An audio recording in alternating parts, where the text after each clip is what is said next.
ጤና ይስጥልኝ ክቡራት ተመልካቾቻችን ከሐረሪ ቴሌቪዥን የዕለቱን ዜናዎች ወደ እናንተ እናደርሳለን። ከዜናዎቹ ጋር ቤተልሔም ደሴ ነኝ። አብራችሁን ቆዩ። በሐረር ከተማ የተጀመረው የሐኪም ጋራ ኢኒሼቲቭ በጥራትና ፍጥነት ለማጠናቀቅ እንደሚሰራ የሐረሪ ክልል ርዕሰ መስተዳድር አቶ ኦርዲን በድሪ ገለጹ። ርዕሰ መስተዳድሩና ካቢኔያቸው በክልሉ እየተገነባ የሚገኘውን የሐኪም ጋራ ኢኒሼቲቭ ተዘዋውረው ተመልክተዋል። የአብስራ አሰግድ ተጨማሪውን ታቀርበዋለች። በሐረር ከተማ የተጀመረውን የሐኪም ጋራ ኢኒሼቲቭ በጥራትና ፍጥነት ለማጠናቀቅ እንደሚሰራ የሐረሪ ክልል ርዕሰ መስተዳድር አቶ ኦርዲን በድሪ ገለጹ። ርዕሰ መስተዳድሩ ካቢኔያቸው በክልሉ እየተገነባ የሚገኘውን የሐኪም ጋራ ኢኒሼቲቭ ተዘዋውረው ተመልክተዋል። በዚህ ወቅት ርዕሰ መስተዳድሩ እንዳሉት በሐኪም ተራራ ላይ እየተሰራ የሚገኘው ኢኒሼቲቭ የአዲሲቷ ሐረር ዓለም አቀፍ ምልከታ ከመሆኑ ባሻገር ለክልሉ የቱሪዝም ዘርፍ እድገት ጉልህ አስተዋጽኦ ይኖራል። ፕሮጀክቱ ሲጠናቀቅም ለቱሪዝም መዳረሻነት ለህዝብ መዝናኛነት አገልግሎት መስጠት የሚያስችል መሆኑን አንስተዋል። ከዚህ በተጨማሪም የፕሮጀክቱ እውን መሆን የጎብኚዎችን ቆይታ በመጨመር ተጠቃሚነትን ከማሳደግ አንጻር ሚናው ከፍ ያለ መሆኑን ተናግረዋል። በፕሮጀክቱ 1870 ደረጃዎችና 2 ኪሎ ሜትር የሚጠጋ የመሰረተ ልማት ስራ እንደሚከናወን የገለጹት ርዕሰ መስተዳድሩ ፕሮጀክቱ አካባቢያዊ ሀብቶችን በመጠቀም ይሰራልን ብለዋል። ተራራው ራሱን የቻለ የህግ ማዕቀፍ እንዲኖረው በማድረግ ተገቢው ጥበቃ እንደሚደረግለት አመልክተው ለዚህ ህገወጥ ግንባታን በመከላከል ረገድ በቅንጅት እንደሚሰራ ተናግረዋል። ፕሮጀክቱ በተያዘለት ጊዜና ጥራት ለማጠናቀቅ እንደሚሰራ ጠቁመው ለዚህም የተጠናከረ ክትትልና ድጋፍ ይደረጋል ሲሉ ነው የተናገሩት። ባለፉት 9 ወራት ከ151404 በላይ የውጭ ሀገርና የሀገር ውስጥ ጎብኚዎች ክልሉን መጎብኘታቸውን የሐረሪ ክልል ባህል ቅርስና ቱሪዝም ቢሮ አስታወቀ። የቢሮው ኃላፊ አቶ ቶለዳ አብዶሽ ባለፉት 9 ወራት በተከናወኑ ስራዎች ዙሪያ በሰጡት መግለጫ እንዳሉት በክልሉ የቱሪስት ፍሰቱን የሚያገለብቱ ሰፋፊ የልማት ፕሮጀክቶች ግንባታ እየተከናወነ ነው ብለዋል። ፍቃዱ በላይ ተጨማሪውን ያቀርበዋል። ባለፉት 9 ወራት ከ151404 በላይ የውጭና የሀገር ውስጥ ጎብኚዎች ሐረሪ ክልል መጎብኘታቸውን የክልሉ ባህል ቅርስና ቱሪዝም ቢሮ አስታውቋል። የቢሮው ኃላፊ አቶ ተወለደ አብዶሽ ባለፉት 9 ወራት በተከናወኑ ስራዎች ዙሪያ በሰጡት መግለጫ እንዳሉት በክልሉ የቱሪስት ፍሰቱን የሚያጎለብቱ ሰፋፊ ልማት ፕሮጀክቶች ግንባታ እየተከናወነ ነው። በተለይም የዓለም አቀፍ ያው ቅርስ የሆነውን የጀጎል ቅርስ ለነዋሪዎችና ለጎብኚዎች ምቹ መድረክ ስራ እንዲሁም የተለያዩ የኮሪደርና ሌሎች የልማት ስራዎች መከናወናቸውን ተናግረዋል። ሐረር ከተማን በቱሪስቶች ምቹና ተመራጭ የቱሪዝም መዳረሻ ለማድረግ የተለያዩ ተግባራት መከናወናቸውን ገልጸዋል። በተለይም 4ኛው ዙር በዓለም አቀፍ የጀጎል ቅርስ የመልሶ ልማት ያለ መንግስት ተጨማሪ በጀት ተቋማትና ህብረተሰቡን በማስተባበር 9 ኪሎ ሜትር በላይ የውስጥ ለውስጥ መንገዶች መልሶ ማልማት ተግባራት መከናወኑን ጠቁመዋል። በዚህም ለበርካታ ዜጎች የስራ ዕድል በመፍጠር የኢኮኖሚ ተጠቃሚ ማድረግ መቻሉን አክለዋል። በከተማው እየተሰሩ የሚገኙ ቱሪስት መዳረሻ ልማት ስራዎች ለከተማው ተጨማሪ አቅም ከመፍጠር ባሻገር የቱሪስት ፍሰቱና ቆይታ እንዲጨምር ማስቻሉን አክለዋል። የሀገር ውስጥ ቱሪስት ፍሰቱ ከባለፈው ዓመት በተመሳሳይ ወቅት ጋር ሲነጻጸር የሀገር ውስጥ ቱሪስቶች 13.14% እንዲሁም የውጭ ሀገር ቱሪስቶች ፍሰት 45.1 በመቶ ብልጫ ማሳየቱን በማሳየነት አቅርበዋል። በዘርፉ ዜጎች የስራ ዕድል መፈጠሩን በሰጡት መግለጫ አመላክተዋል። የክልሉን ባህል ቅርስና ቱሪዝም ከማስተዋወቅ አንጻርም ዘርፈ ብዙ ተግባራት መከናወናቸውን አክለዋል። በዓላዊ ክብረ በዓላትም ማለትም የሸዋሊድ ሀቲመት፣ የዊርሻቱ በዓል፣ የሰፈር ፋታህ በዓልና ኢሬቻ በዓልን ከተለያዩ ህብረተሰብ ክፍሎች ጋር በደማቅ ሁኔታ እንዲከበር ተደርገዋልን ብለዋል። ኃላፊው አክለውም ባለፈው 9 ወራት ከሀገር ውስጥና ከውጭ የሀገር ጎብኚዎች ከ368 ሚሊዮን ብር በላይ በክልሉ ወጪ ማድረጋቸውን ጠቅሰዋል። በክልሉ የህዝብ አብሮነትና አንድነትን የሚያጎለብቱ እንዲሁም ህብረ ብሔራዊ አንድነትን ሊያጠናክሩ የሚችሉ ተግባራት ሲከናወኑ መቆየታቸውንም ጠቁመዋል። ባለፉት 9 ወራት በክልሉ የዋሻና ድንጋይ ስዕሎች መገኘታቸውን የገለጹት ኃላፊው ተጨማሪ የቱሪዝም መዳረሻ ለማድረግ እየተሰራ መሆኑን ገልጸዋል። በበጀት ዓመቱ ቀሪ ወራትም በክልሉ በባህል በቅርስ እንዲሁም በቱሪዝም ልማት ስራ የአካባቢው ማህበረሰብ በማሳተፍ የኢኮኖሚ ተጠቃሚነትን በሚያረጋግጥ መልኩ እንደሚከናወን በሰጡት መግለጫ ገልጸዋል። የሰባተኛው ጠቅላላ ምርጫ የመራጮች ምዝገባ ነገ መጠናቀቁን ተከትሎ ህብረተሰቡ ሳይዘናጋ የምርጫ ካርዱን እንዲወስድ የክልሉ ነዋሪዎች ጥሪ ያቀረቡ። ያነጋገርናቸው የሐረር ከተማ ነዋሪዎች እንደገለጹት መምረጥ መሰረታዊ ዲሞክራሲያዊ መብት በመሆኑ ዜጎች ይህን መብታቸውን በአግባቡ ሊጠቀሙበት እንደሚገባ ገልጸዋል። ዘገባው የሙራድ ኢድሪስ ነው። ተጨማሪውን ፍቃዱ በላይ ያቀርበዋል። የሰባተኛው ጠቅላላ ምርጫ የመራጮች ምዝገባ ነገ መጠናቀቁን ተከትሎ ነዋሪዎች ህብረተሰቡ ሳይዘናጋ ምርጫ ካርድ እንዲወስድ ጥሪ አቅርበዋል። የሰባተኛው ጠቅላላ ምርጫ የመራጮች ምዝገባ ነገ ይጠናቀቃል። ሰባተኛው ጠቅላላ ምርጫ አስመልክቶ ከሐረሪ ብዙሃን መገናኛ ኤጀንሲ ጋር ቆይታ ያደረጉት ነዋሪዎች እንደገለጹት የነገዋ ቀን የዲሞክራሲያዊ ተሳትፏችን ማሳያ የመጨረሻ ዕድል ናት ብለዋል። ምርጫ ያው ዲሞክራሲያዊና ሰላማዊ አገሪቷን የመምራት ስርዓቱ አንዱ ስለሆነ ህብረተሰቡ መጪውን ጊዜ ደግሞ አገሪቷን የሚመራውን መንግስት ለመምረጥ በጊዜ ወጥቶ ካርድ እንዲወስድ እንዲመዘገብ በፍላጎቱ የፈለገውን መርጦ ነገ ይሄ መንግስት ይሄ ፓርቲ እንዲያስተዳድረኝ ብሎ እንዲህ በጊዜ ወጥቶ እንዲመዘገብላለሁ። እንግዲህ የምናየውም ነገር ራሱ የለውጥ ጊዜ ላይ ያለ ነው። የልማቱ ምንም ደስ ይላል። ስለዚህ አሁንም ምረጡ ነው ማለት ለምን ጥሩ ነገር እያሳዩ አለሙቱም ፈቃደኛ ነን፣ ደስተኛ ሆኜ ነው የምመርጠው። ያው ምርጫ መምረጥ እንደ አንድ ሀገር ዜጋ አሪፍ ነው። መብታችንንም ለማወቅ መምረጥ ጥሩ ነው። ምረጡ። በድምጽ መስጫው ቀን ይበጅናል ያሉትን ፓርቲ ለመምረጥና የሀገር ዕጣ ፈንታ ለመወሰን አሁኑኑ ተመዝግቦ የምርጫ ካርድ መውሰድ መያዝ የግድ ይላል። ድምጽ መስጠት የሚቻለው ቀድሞ ተመዝግቦ ካርድ የወሰደ ብቻ ነው ያሉት ነዋሪዎቹ በጊዜው ካርድ ባለመውሰድ በኋላ ላይ የሚመጣ ንጸት ለማስቀረት በቀሩ ጥቂት ሰዓታት ውስጥ በመመዝገብ አስፈላጊ መሆኑን አሳስበዋል። ያው የዜግነት መብታቸውን ካርድ ወስደው በጊዜ ምርጫ እንዲያደርጉ ላለው ግንቦት 24 ለሚመረጠው ምርጫ ዛሬ ያልተወሰደ ካርድ ዋጋ ስለሌለው ዛሬ ተገኝተው ካርድ ቀሪዋን ጊዜ ምርጫ ቦርድ ጣቢያዎቹ ሁሉም ከጠዋት ከ2 ሰዓት እስከ ምሽቱ 11 ሰዓት ቀኑን ሙሉ ቀን ይሰራሉ ልጆቹ። በዛ ሰዓት ላይ ተገኝተው ሁሉም በየአካባቢው በየደጃፉ ላይ ምርጫ ጣቢያ ስላለ እንዲመዘገቡ ነው ማለት። በጊዜ ቀኑ ሳያልቅብን በጊዜ መተው ቢወስዱ ጥሩ ነው። ሁላችሁም መታችሁ ምረጡ ላለው ቶሎ ብለው ቢወስዱ ጥሩ ነው ላለው በመምረጥ ጥሩ ነው ነገር ነው። በቃ ያው መታችሁ በየአካባቢያችሁ ምርጫ ካርዳችሁን ውሰዱ ላለው በቤት ውስጥ ያላችሁ መታችሁ ውሰዱ ብዬ እናገራለሁ። የመራጮች ምዝገባ ጊዜ መራዘሙን እንደ መልካም አጋጣሚ በመጥቀስ ማንኛውም መራጭ ዜጋ በቀረው ጊዜ ወደ ምዝገባ ጣቢያዎች በመሄድ ካርድ በመውሰድ ዜጋዊ ግዴታውን እንዲወጣ መክረዋል። የኢትዮጵያ ብሔራዊ ምርጫ ቦርድ የምዝገባ ጊዜውን በተለያዩ አጋጣሚዎች ሲያራዝም የቆየ መሆኑም ይታወሳል። መምረጥ የሀገርን ዕጣ ፈንታ የመወሰን ትልቅ ኃላፊነት በመሆኑ ነገ ምዝገባው ከመጠናቀቁ በፊት የምርጫ ካርዳችሁን በመውሰድ ለዲሞክራሲያዊ ስርዓት ግንባታ የድርሻችሁን እንድትወጡ መልእክታችን ነው። ህገወጥ ስደት የዜጎችን ህይወት ከመቅጠፍ ባለፈ አምራች ኃይሉን ለአደጋ እያጋለጠ መሆኑን የዘርፉ ምሁራን ገለጹ። የደላሎች የሐሰት ተስፋ ለዜጎች ሞትና ለሀገር ኪሳራ ዋነኛ መንስኤ መሆኑን የሐረማያ ዩኒቨርሲቲ ምሁር አቶ ኢዮብ ተስፋዬ ገልጸዋል። ዘገባው ሙሄዲን ሙክታር ነው። ተጨማሪውን የአብስራ አሰግድ ታቀርበዋለች።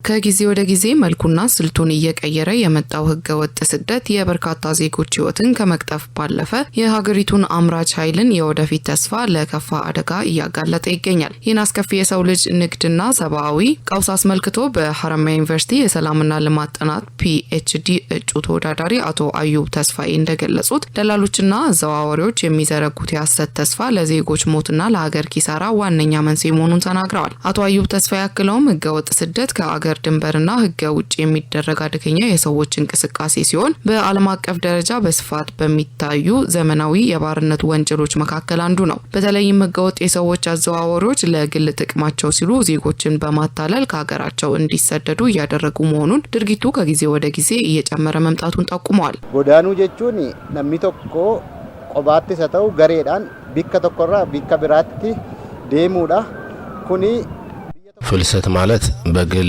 ወይም በቡድን ከአንድ ቦታ ወደ አንድ ቦታ መሄድ ነው።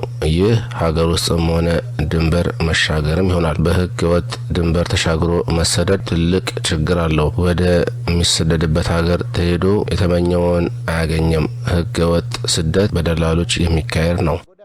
ስሌቨሪ ዮኪንስ ሞ ሞደርን ዴይ ስሌቨሪ ሰጀኑ ገርቡማ አማያት ገደረማ ኬሱማ እንያ ከምቶታን ኦገነሙ ጀቹ ጀልቀባ ቀበ ያመዱማት ለዚህ አጥፊ ጉዞ መስፋፋት የኢኮኖሚ ችግር፣ የአዘዋዋሪዎች ተጽዕኖና የደላሎች ማታለያ ስልቶች እንደ ዋነኛ ምክንያት የሚጠቀሱ መሆናቸውን ገልጸዋል። ይህም የሀገሪቱን አምራች ኃይል ለአደጋ ከማጋለጡ ባለፈ እስከ ህይወት መጥፋት የሚደርስ ከፍተኛ ሰብአዊ ቀውስ እያስከተለ መሆኑን አቶ አዩብ አስገንዝበዋል። ችግሩ ከግለሰብና ከቤተሰብ አልፎ በሀገር ኢኮኖሚና ማህበራዊ መስተጋብር ላይ የሚፈጥረው ጠባሳ በቀላሉ የማይሻር መሆኑንም አክለዋል። ሰበብኒ ጉዳኒ እዩማ ዮኪንስ ሞ ፖቨርቲ ከንጀኑ ህዩሜ ወጀኑ ጋናኖ ከኛቲ ህዩሜ ዋና ምክንያት ድህነት ሲሆን ደላሎች ጫናና ግፊትም የበኩሉን ድርሻ አለው። ጄሱ ከሰቲ ካንርማተኒ በሀገር ውስጥና በውጭ ሀገር የሚገኙ ህገወጥ አዘዋዋሪዎች የተቀናጀና የተደራጀ ትስስር እንዳላቸው የገለጹት አቶ አዩብ ህብረተሰቡ እነዚህን የሞት ነጋዴዎች በማጋለጥ ረገድ የነቃ ተሳትፎ ሊያደርግ እንደሚገባ አሳስበዋል። ጎዳንስ ሴራን አላ አዱኛ ሚዳ ጅራ ጎዳንስ ሴራ አዱኛራ ዮካኔ ጋሪዳ ህገወጥ ስደት ዓለምን እየፈተነ ይገኛል። ለተለያዩ ወንጀሎችም በር ይከፍታል። ህገወጥ ስደትን ተሰዳጁ ግለሰብ ህብረተሰቡን ይጎዳል፣ ሀገርንም ይጎዳል፣ እስከ ህይወት ማጣት አደጋም ያስከትላል። አልጀቱዳ ሀርከ ደላሎታት ልቡዳ ቡንጅራ ቢሻን ረት የህገወጥ ስደት መከላከል ስራ የአንድ አካል ብቻ ተልዕኮ ባለመሆኑ ሁሉም የህብረተሰብ ክፍል በሀገር ላይ የሚደርሰውን ይህንን አደጋ ለማስቀረትና ወጣቶች በሀገራቸው ሰርተው የሚለወጡበትን ግንዛቤ ለመፍጠር የድርሻቸውን ሊወጡ እንደሚገባ መልእክታቸውን አስተላልፈዋል።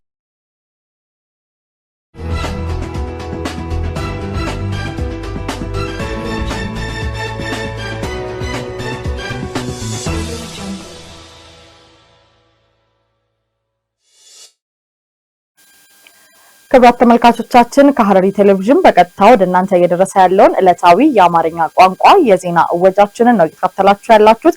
አሁንም አብራችሁን ቆዩ። ወደ ሀገር አቀፍ ዘገባዎች አለፍን።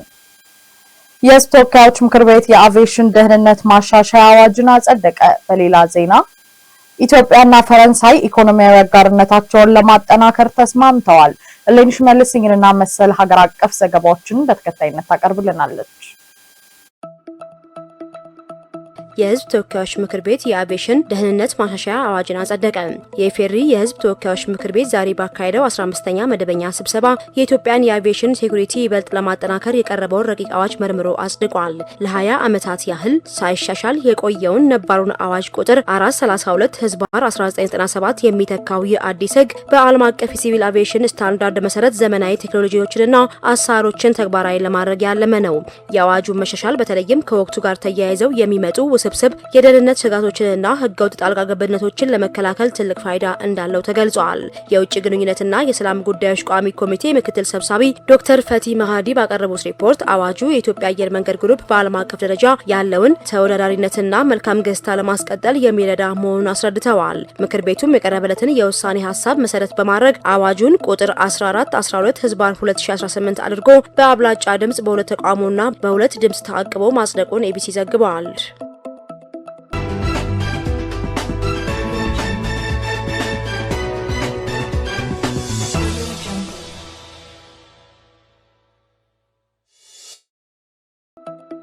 ኢትዮጵያና ፈረንሳይ ኢኮኖሚያዊ አጋርነታቸውን ለማጠናከር ተስማምተዋል።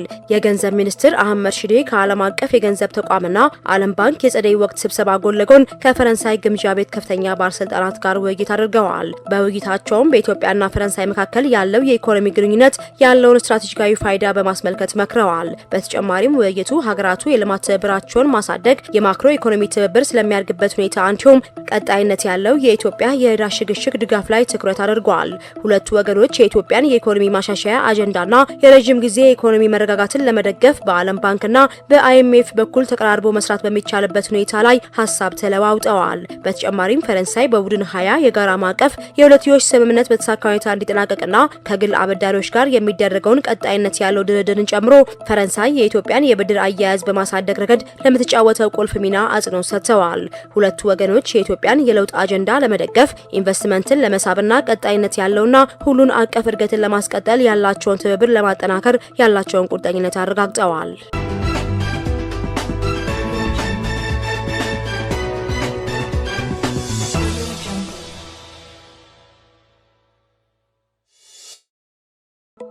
የኢትዮጵያ አየር መንገድ ግሩፕ 6 ቦይንግ 787 ድሪም ላይነር ዘመናዊ አውሮፕላኖችን ለመግዛት የሚያስችለውን ስምምነት ከቦይንግ ኩባንያ ጋር ተፈራርመዋል። የስምምነት የአየር መንገዱን የዓለም አቀፍ ተደራሽነትና የረዥም ርቀት በረራ አቅም በእጅጉ እንደሚያሳድገው ተገልጿል። የፊርማ ስነ ስርዓቱን በአሜሪካ ቨርጂኒያ ግዛት አርሊንግተን በሚገኘው የቦይንግ ዋና መስሪያ ቤት ተከናውኗል። የኢትዮጵያ አየር መንገድ ግሩፕ ዋና ስራ አስፈጻሚ አቶ መስፍን ጣሰውና የቦይንግ አፍሪካ የንግድ ሽያጭና ማርኬቲንግ ምክትል ፕሬዝዳንት አቶ አንበሴት ባረክ ስምምነቱን ፈርመዋል።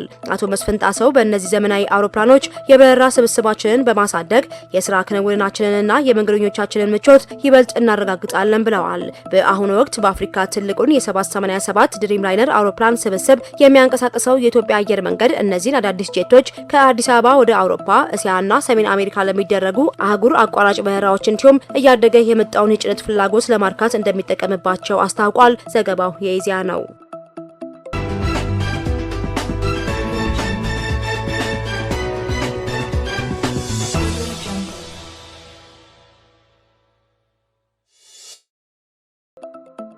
በኦሮሚያ ክልል ቆላማ አካባቢዎች ድርቅን በዘላቂነት መቋቋም የሚያስችል የመኖ ልማት በልዩ ትኩረት የተከናወነ መሆኑን የክልሉ መስኖና አርብቶ አደር ልማት ቢሮ አስታውቋል። ቢሮው በቆላማና አርብቶ አደር አካባቢዎች ድርቅን በዘላቂነት መቋቋም የሚችሉ ተግባራትን እያከናወነ መሆኑን ገልጸዋል። የቢሮው ምክትል ኃላፊ ሮባ ቱርጬ ለኢዜአ እንደገለጹት በአርብቶ አደርና ቆላማ አካባቢዎች በድርቅ ምክንያት በእንስሳት ሀብቱ ላይ የሚደርሰውን ጉዳት የሚቀንሱ ተግባራት የተከናወኑ ይገኛሉ። በዚህም በተያያዘው በጀት ዓመት ሰፊ መሬት በእንስሳት መኖ የማልማት ስራ የተከናወነ ሲሆን ይህም ተጠናክሮ ይቀጥላል ነው ያሉት። ሌላው ድርቅን በዘላቂነት ለመቋቋም እየተከናወነ ያለው ተግባር አርብቶ አደሩን ወደ ከፊል አርሶ አደርነት ለመቀየር እየተደረገ ያለው ጥረት አካል መሆኑን ገልጸዋል። ለዚህም በክልሉ ቆላማና አርብቶ አደር አካባቢዎች አነስተኛና መለስተኛ የመስኖ ግድቦችን በመገንባት የቆላ ግብርናን የማልመድ ስራ በትኩረት የተሰራ መሆኑን ተናግረዋል። በክልሉ አርብቶ አደር አካባቢዎች 17 ትላልቅ የመኖ ማከማቻ ማዕከላት የተገነቡ ሲሆን የመኖ ልማቱን የሚጎዱ መጤ አረሞችን በመከላከል እንዲሁም አካባቢውን በመጠበቅ ልማቱ እንዲጠናከር መልእክት አስተላልፈዋል።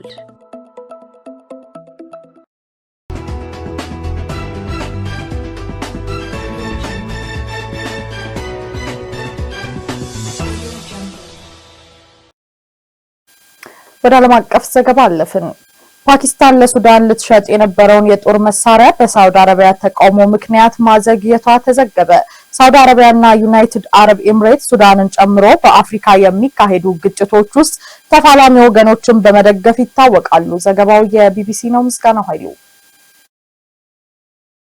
ከአፍሪካና ከኤሲያ ከአውሮፓና ከኦሺኒያ ከሰሜንና ከደቡብ አሜሪካ የተውጣጡት እነዚህ አሸናፊዎችም የአየር ንብረት ለውጥና በብዝሃ ሕይወት ጥበቃ ላይ ላሳዩት ተምሳሌታዊ ጽናት የአረንጓዴ ኖቤል ተሸላሚ የአረንጓዴ ኖቤል ተብሎ የሚጠራው ታላቅ ክብር እና የገንዘብ ሽልማት ተቀብለዋል። እንደ አውሮፓውያን አቆጣጠር በ1989 በጎ አድራጊዎች ሪቻርድ እና ሮዳ ጎልድመን ከተመሰረተ ጀምሮ ለ37 ዓመታት የዘለቀው ይህ ሽልማት የዘንድሮ ልዩ የሚያደርገው አሸናፊዎቹ በሙሉ ሴቶች መሆናቸው ነው። ተሸላሚዎቹ የናይጄሪያዋ ኢሮሮ ታንሺ፣ የደቡብ ኮሪያዋ ቦሪሞ ኪም፣ የዩናይትድ ኪንግደሟ ሳራ ፊኒች፣ የፓፓዋ ኒው ጊኒ ታዋላ ሮክ ማትቦቦ፣ የአሜሪካዋ ኦላና አካቂ ሃርሊና የኮሎምቢያዋ ዩቬሊስ ሞራሌስ ብላንኮ ናቸው። እያንዳንዳቸው ለስራቸው ማበረታቻ የሚሆን የ200,000 የአሜሪካን ዶላር ሽልማት የሚያገኙ ሲሆን ይህም በአካባቢ ጥበቃው ዘርፍ በመሰረታዊ ደረጃ ለሚንቀሳቀሱ አክቲቪስቶች የሚሰጠው ከፍተኛው የገንዘብ መጠን ነው። የጎልድመን የአካባቢ ጥበቃ ፋውንዴሽን ምክትል ፕሬዚደንት ጆን ጎልድመን እንደገለጹት በአሁኑ ወቅትም የአየር ንብረት ለውጥን ለመከላከልና የህይወት አድን የሆኑ ፖሊሲዎችን ተግባራዊ ለማድረግ የሚደረገው ትግል እጅግ አድካሚ ቢሆንም እነዚህ አሸናፊዎች ግን እውነተኛ መሪዎች በየትኛውም የዓለም ክፍል እንደሚገኙ ያሳዩ ናቸው። የዘንድሮ ተሸላሚዎች ጠንካራ ስራና ተስፋ ትርጉም ያለው ለውጥ ለማምጣት ምን ያህል ርቀት እንደሚወስድ ሕያው ምስክሮች መሆናቸውንም ገልጸዋል። በተለይም ከደቡብ እና ከመካከለኛው አሜሪካ ቀጠና አሸናፊ የሆነችዋ ዩቬሌስ ሞራሌስ ብላንኮ በኮሎምቢያ ውስጥ የሚካሄደውን የነዳጅ ፍለጋ ስራ ወቅት የሚፈስ ነዳጅ ብክለትን ለማስቆም ከዓለማችን ግዙፍ የነዳጅ ኩባንያው ጋር ያደረገችውን ተጋድሎ የሚጠቅስ ነው። ይህ አደገኛ የነዳጅ ማውጫ ዘዴ በአገሪቱ ውስጥ እንዳይጀመር በማድረግ የሚያስመዘገበችው ስኬት ለሌሎች መሰል እንቅስቃሴዎች ትልቅ ተምሳሌት ሆኗል። በአጠቃላይ ይህ የ2026ቱ ሽልማት ሴቶች በአካባቢ ጥበቃ ረገድ ያላቸውን ወሳኝ ሚና ከማሳየቱም በላይ በመሰረታዊ ማህበረሰብ ደረጃ የሚደረጉ ትግሎችን ዓለም አቀፋዊ ውጤት ማምጣት እንደሚችሉ ትልቅ ተስፋ የሰጠ ክስተት ነው ሲል አልጀዚራ ዘግቧል።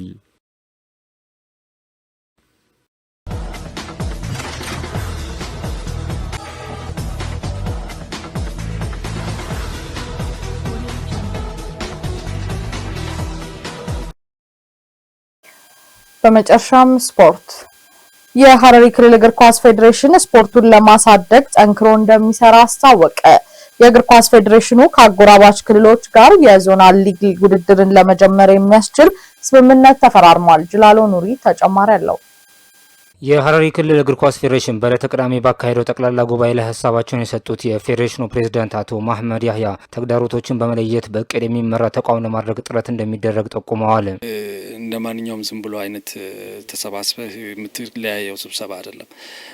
ጠቅላላ ጉባኤ ማለት በስፖርቱ ላይ ያሉ ችግሮችን የምትወያይበት፣ ስፖርቱ ላይ ያሉ ጠንካራ ጎኖችን ተነጋግረህ ደካማ ጎኖችን ደግሞ ለይተህ በቀጣይ ስትራቴጂክ የሆነ ግቦችን አስቀምጠ የምትለያይበት ጉባኤ ነውና ይህ አይነት ጉባኤ በእንደዚህ በደመቀ ሁኔታና በደመቀ ተሳትፎ ከሁሉ በበለጠ ደግሞ ከኛ ጋር የኛንን ጠቅላላ ጉባኤ አክብረው የመጡ የአጎራባች ክልሎች ሶማሌ፣ ድሬዳዋ እንደዚሁም ኦሮሚያ አጎራባች ክልል መጥተው ልምዳቸውን ያካፍለውናል። በቀጣይ የሚጠብቀንን እኛ ካቀድከው በተጨማሪም እንደዚህ አይነት ነገሮች ቻሌንጆች ሊያጋጥማችሁ ይችላሉና እነን ቻሌንጆች ደግሞ በእንደዚህ አይነት ማለፍ አለባችሁና ብለው ልምዳቸውን አካፍለውናል። ለክልላችን እግር ኳስ እድገት የሚያግዝ የምስራቅ ኢትዮጵያ ሊግም አንድ መሰረት ሊሆን እንደሚችል ነው የጠቆሙት። አሁን ግን ዛሬ እንዳየው በመድረኩ ላይ የመግባቢያ ሰነድ ተፈራርመናል። ዞናል ሊጋችንን እንጀምራለን። የሐረሪ ያሉንን በሐረሪ ክልል ላይ ያሉትን ክለቦችም የማጠናከር ስራ እንሰራለን። ትልቁ እንደ ቤት ስራ ይዘን ወደ ስራ የምንገባው አንደኛ ክለቦች፣ ፌዴሬሽኑ፣ ህዝቡ ዲታችድ ሆነዋል። ተለያይቶ ነበር ማለት ይቻላል ማለት ነው። ስለዚህ መጀመሪያ ያንን ቦንድ ማጠናከር ነው፣ አንድ የመሆን ስራ ማለት ነው። በዚህ ላይ በጉባኤው ላይ የተስማማነው ነገር ምንድነው?